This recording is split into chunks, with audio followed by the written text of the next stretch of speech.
जिनका अच्छा लगेगा एक बार चिल्ला के ताली बजा दीजिएगा थोड़ा सा। अभी आप आइए मुंबई वाली, थोड़ा मुंबई वाले लोग थोड़ा ज्यादा स्टाइल करता है ना जी, तो थोड़ा आपका स्टाइल पहले देखते हैं। आइए कि चले लो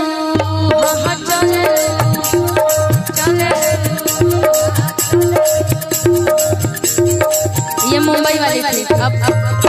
अब आप यूपी वाली चल के दिखाइए। आइए आइए हमारे बिहार में कि चले लो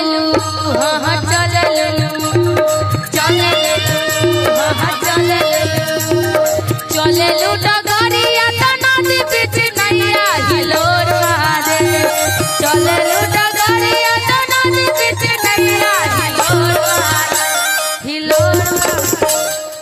जरा एक बार बैठ करके बोला मुड़की दे दो। हाँ तुम भी, तुम्हारा नाम है रख देते हैं मुंबई वाली ना जी।